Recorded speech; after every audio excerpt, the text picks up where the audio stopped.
ఆయన్ని గుర్తుపట్టకపోవడం, ఆయనే మెస్సయ్య, ఆయనే రక్షకుడు అని ఎవరు నమ్మలేదు. ఎందుకు నమ్మలేదు అనుకుంటే, వాళ్ళు యూతులు ఎప్పుడూ ఒకటే ఆలోచించేవారు, మెస్సయ్య అనే వారు ఒక రాజు కుటుంబంలో పుడతారు, ఎప్పుడు కూడా దీనుడిగా రాడు అనేది వాళ్ళు నమ్మేవారు.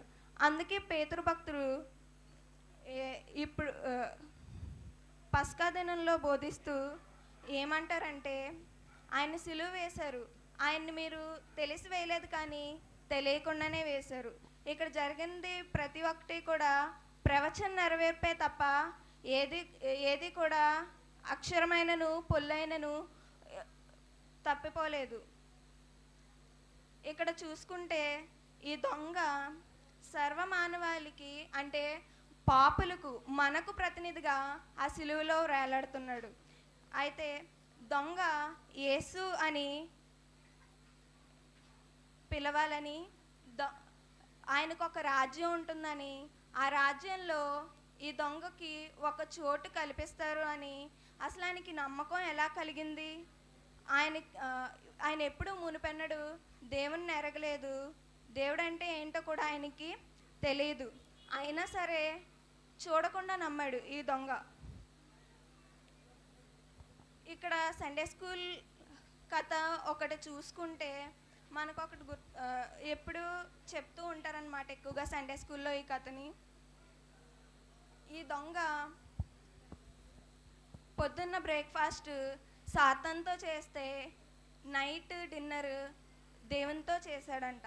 అంటే మార్నింగ్ బ్రేక్ఫాస్ట్ విత్ సాతాన్ అంటే పొద్దునంతా సాతాను గారి చెరలోనే ఉన్నాడు. అంటే ఎప్పుడు దొంగతనాలు చేస్తూనే మారు మనసు పొందకుండానే ఉన్నాడు. కానీ తర్వాత అయితే ఈ దొంగ మారడం జరిగింది.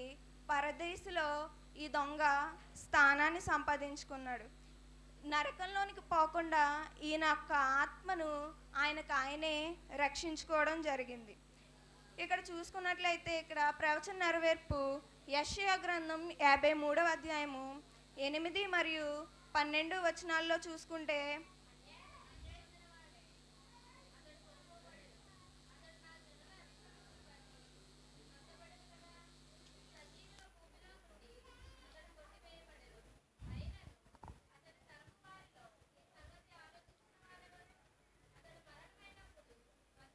చాలా ఇక్కడ అన్యాయపు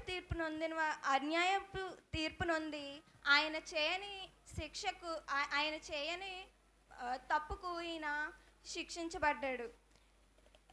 ఇక్కడ ప్రవచన వాక్కు నెరవేరింది. ఇద్దరు దొంగలైతే దొంగతనం చేసి వాళ్ళు చేసిన తప్పుకు వాళ్ళు అనుభవిస్తున్నారు ఆ మరణ శిక్షని. కానీ ఇక్కడ దేవుడు అన్యాయపు తీర్పుని పొంది ఉన్నారు. అలాగే ఇక్కడ దేవుడు చెప్పిన మాటల్లో అక్షరమైనను పొల్లైనను పోలేదు అని నమ్మడానికి కీర్తనలు 119వ కీర్తన 89వ వచనం చూసుకుంటే,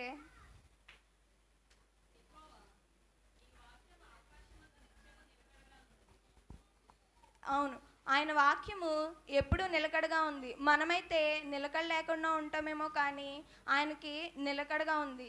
ఆయన అన్న ప్రతి మాట వాక్యం ద్వారా నెరవేర్చాడు. పాత నిబంధనలో ఏవైతే ప్రవచనాలు ఉన్నాయో కొత్త నిబంధనలో వాటి నెరవేర్పులు జరిగాయి అని చెప్పుకోవచ్చు. ఇక్కడ దేవుడు చూసుకుంటే ఫస్ట్ న్యాయాధిపతిగా శిక్షను విధించాడు. ఆ న్యాయాధిపతి శిక్షను భరించడానికి వచ్చి ఆ శిక్షను తన మీద వేసుకున్నాడు. ఇక్కడ మనం చూసుకుంటే 3 సిలువలు ఉన్నాయి. 3 సిలువలు మనతో మాట్లాడుతున్నాయి. మధ్యలో సిలువ ప్రభు అయిన యేసుక్రీస్తు వారు ఉన్న సిలువ, దాన్ని విమోచన సిలువగా మనం చెప్పుకోవచ్చు. ఆయన మనల్ని విమోచించడానికే వచ్చారు. ఆ ఎడమ వైపున ఉన్న సిలువ తిరస్కరించే సిలువగా చెప్పుకోవచ్చు. ఈ తిరస్కరించే సిలువ అంటే ఎడమ వైపున ఉన్న దొంగ హృదయం ఎప్పుడూ కఠినంగానే ఉంది, కానీ మారు మనసు పొందడానికి ఒప్పుకోలేదు. కుడివైపున ఉన్న సిలువ రక్షణ పొందిన సిలువ. ఈ దొంగ మారు మనసు పొంది రక్షణ పొందడానికి ఆయనకి ఇష్టమైంది. అంటే దేవుని ఆత్మ ఆయన్ని ప్రేరేపించింది. ఆయన ఆత్మను ఆయన కాపాడుకోగలిగాడు. మత్తయి సువార్త 27వ అధ్యాయం 38, 39 వచనాలు చూసుకుంటే,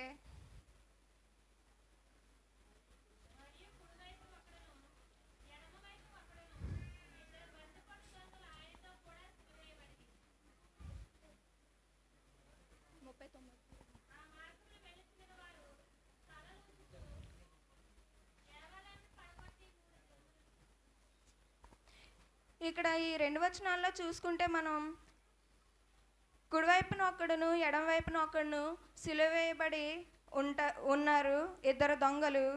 ఆ మార్గంను వెళ్ళుచుండగా ఈ ముగ్గురు కూడా సిలువ మోసుకుంటూ కపాల అనబడే స్థలంనకు వెళ్చుండగా అక్కడ ఉన్నవారు మనం దూషణ మాటలు వింటే ఆ మార్గమును వెళ్ళుచుండని వారు తలలు ఊపుకుంటూ, దేవాలయమును పడగొట్టి 3 దినములలో కట్టువాడా, నిన్ను నీవే రక్షించుకొనుము, ఆయనే రక్షించుకోమని ఇక్కడ చెప్తున్నారు. అంటే ఆయనే రక్షకుడిగా ఎవరూ అంగీకరించలేదు. మారు మనసు పొందడానికి వారికి ఇక్కడ ఇష్టం లేనట్టుగా చూస్తున్నాం. వీళ్ళు దేవుని ఆశ్చర్య కార్యాలు చూడలేదా అంటే చూశారు. ఎంతోమంది స్వస్థత పొందిన వాళ్ళు ఇక్కడ ఉన్నారు. దేవుడు అంటే ఏంటో వారికి తెలుసుండి కూడా వారి హృదయాలను కఠినపరుచుకొని దేవుణ్ణి అవహేళన చేయడం ఇక్కడ మనం చూస్తాం. అలాగే 41 నుంచి 44 వరకు చూసుకుంటే శాస్త్రులు, ప్రధాన యాజకులు కూడా ఆయన అపహసించారు. శాస్త్రులకి, పరిసయ్యులకి ఈ మాటలు, దేవుని గూర్చిన మాటలు ఏమన్నా తెలియకుండా ఉన్నాయా? వాళ్ళకి అన్నీ తెలుసు. అన్నీ తెలిసినా నమ్మలేకుండా ఉన్న పరిస్థితి వాళ్ళది. ఈ లోక సంబంధమైన దేవత వాళ్ళకి గ్రుడ్డితనం కలుగు చేసి ఉన్నది అనే మాట ఇక్కడ నెరవేరడం మనం చూస్తాము. తర్వాత వారు 3 దినముల్లో 46 సంవత్సరాలు కట్టిన దేవాలయమును 3 రోజుల్లో కడతానన్నాడే, ఏమైపోయాడు? సిలువ మీద మరణశిక్షను అందుతున్నాడు అని ఇక్కడ అవహేళన చేయడం జరుగుతుంది. ఇక్కడ వాళ్ళ ఆత్మీయ అర్థాన్ని తీసుకోకుండా కేవలం శారీరకమైన అర్థాన్ని తీసుకున్నారు. శారీరకంగానే వీళ్ళు ఆలోచించడం జరుగుతుంది. లాస్ట్ 44వ వచనంలో చూసుకుంటే, ఆయనతో కూడా సిలువ వేయబడిన బందిపోటు దొంగలను అలాగే ఆయన నిందించిరి. ఇక్కడ బందిపోటు దొంగలు అని ఉంటుంది. ఇద్దరు నిందించారు. ఒకరే నిందించారంటే ఎడం వైపున మనం ఏం చెప్పుకుంటాం? ఎప్పుడు ఎడం వైపునున్న దొంగ మాత్రమే దేవుని నిందించాడు అని మనం అనుకుంటాం. కానీ కుడివైపునున్న దొంగ కూడా దేవుణ్ణి అవహేళన చేయడం జరిగింది. కానీ ఈ దొంగకు మార్పు ఎలా వచ్చింది? ఇంతలోనే కొన్ని గంటల్లోనే ఈ దొంగ మారాలి అని ఎలా అనుకున్నాడు? మొదటి మాట మనం చూసుకుంటే, యేసుక్రీస్తు వారు సిలువ మోస్తూ వస్తుండగా ఇన్ని అవమానాలు ఆయనకి జరిగిన మొదటి మాటలో, తండ్రి వీరు ఏమి చేయుచున్నారో వీరు ఎరుగరు, వీరిని క్షమించండి. ఆ మాట వల్ల ఈ దొంగ మారడం జరిగిందని నేను అనుకుంటున్నాను. ఇక్కడ ఈ దొంగల కోసం చూసుకుంటే, ఈ దొంగలు అసలు బందిపోటు దొంగలుగా ఎలా వచ్చారు? బందిపోటు దొంగలు అంటే అసలు ఎవరంటే, యెరూషలేము దేవాలయం పునర్నిర్మించినప్పుడు అక్కడ యవనస్తులు చాలామంది నిరుద్యోగులుగా మారి అప్పటి రోమా యొక్క సామ్రాజ్యవాదానికి నలిగిపోయి నిరుద్యోగులుగా మారిపోయి దొంగలుగా మారి రోమా సామ్రాజ్యానికి కంట్లో నలుసులుగా మారిపోయారు ఈ బందిపోటు దొంగలు అనేవారు. కుడివైపున ఉన్న దొంగ గూర్చిన కథ మనం తెలుసుకుందాము. ఈ కుడివైపున ఉన్న దొంగను గూర్చిన కథను చూసుకుంటే ఎంతవరకు వాస్తవమో ఎంతవరకు అవాస్తవమో మనకు తెలియదు. కానీ ఈ కథని ఇలా చెప్తూ ఉంటారు. యేసు ప్రభు గారిని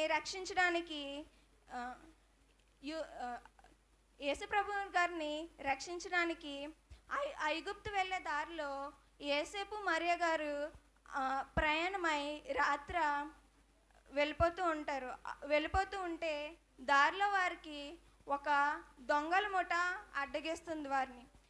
అడ్డగించినప్పుడు వారి చేతిలో బిడ్డని దొంగల ముఠ నాయకుడు వెళ్ళి చూస్తాడు. ఆ నాయకుడు ఆ బిడ్డను చూచినప్పుడు అనిర్వచనీయమైన అనుభూతిని ఆ దొంగ పొందుతాడు. అంటే ఏమీ ఎక్స్ప్రెస్ చేయలేడు. ఒక ఆశ్చర్యకరమైన అనుభూతిని ఆయన పొందుతాడు. పొంది ఆయన హృదయం కరిగి ప్రేమ, ఆనందం, అభిమానం అనేవి కలిగి తోటి దొంగలను వారించి వారిని కాపాడతాడనమాట. కాపాడిన తర్వాత ఆ చిన్న బాలుడితో ఇలా అంటాడు, రక్షకుడా, నీవు నాకు ఎప్పుడైనా సహాయం చేయవలసి వస్తే ఈ వ్యక్తిని మర్చిపోకు. ప్రేమ చూపాల్సి వస్తే కరుణించు అని యేసుక్రీస్తును తన దారిలో వెళ్ళనిచ్చాడు. ఆ దొంగే ఈ కుడివైపున ఉన్న దొంగ. ఆయన పేరు డిస్మస్. ఈ డిస్మస్ అనే పదానికి అస్తమించే సూర్యుడు లేదా ఆయన తేజస్సు వైపు తిరుగుట అని అర్థం. అలాగే ఎడం వైపున ఉన్న దొంగ పేరు సెస్టస్. సెస్టస్ అనే పదానికి శిలాహృదయం కలవాడు అని అర్థం. ఈ దొంగ అయితే మారు మనసు పొంది దేవుని తెలుసుకొని తన ఆత్మను రక్షించుకోవడానికి ప్రయత్నించాడు.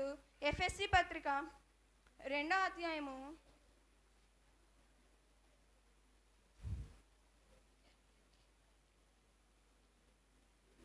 8వ వచనం చూసుకుంటే,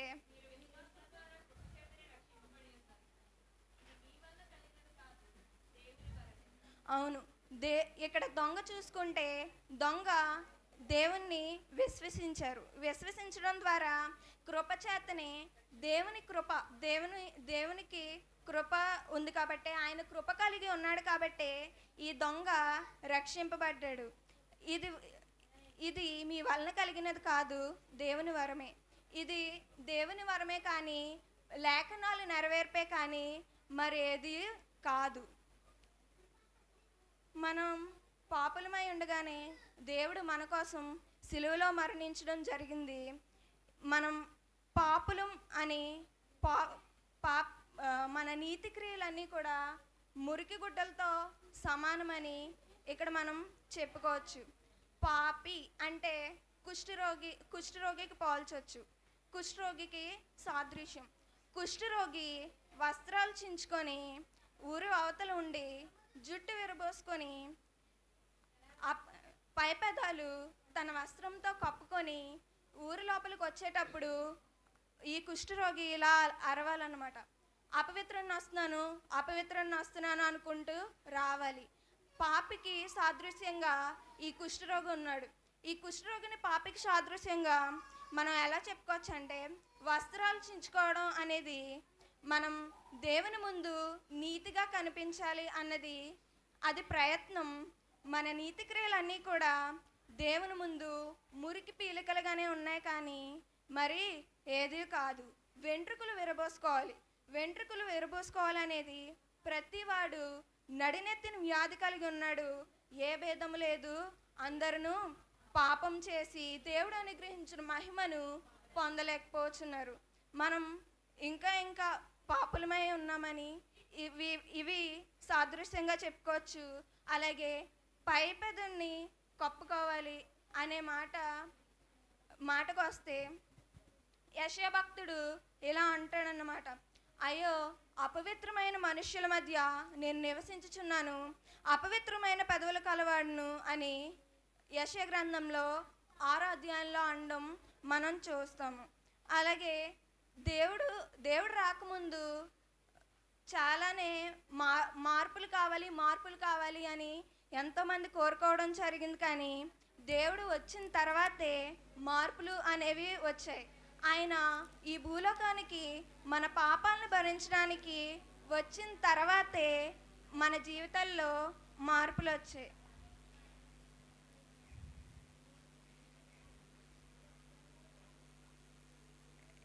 ఈ దొంగ పరదేశంలో దేవుడు ఏమని చెప్తాడు ఈ దొంగకి, నీవు నాతో కూడా పరదేశంలో ఉండు అని చెప్తాడు. పరదేశ్ అంటే ఏమీ కాదు, దేవుడు సిలువ వేయబడిన తర్వాత చెరగా పైకి పట్టుకొని వెళ్ళిపోతాడు. అది మధ్యాకాశంలో ఉంటుంది. పరదేశనగా మధ్యాకాశం. విశ్వాసులందరూ ఈ ప్రదేశంలో చేరి దేవుని ఆరాధించి, దేవుని విశ్వసించి, దేవునిలో ఆనందించడానికి ఉండే ప్రదేశమే ఈ పరదేశగా మనం చెప్పుకోవచ్చు. ఈ దొంగను బట్టి మనం నేర్చుకోవాల్సింది ఏంటంటే మార్పు. మనం ముందు ఎలా ఉన్నా సరే తర్వాత మార్పు చెందాలి. ఖచ్చితంగా ఏదో ఒక రోజు మార్పు చెందాలి. మన ఆత్మలను మనం రక్షించుకునేవారుగా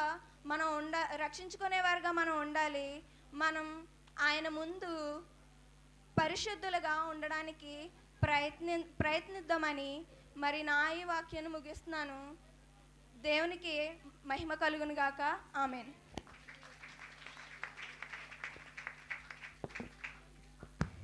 మంచిదండి, చాలా చక్కగా వివరించింది.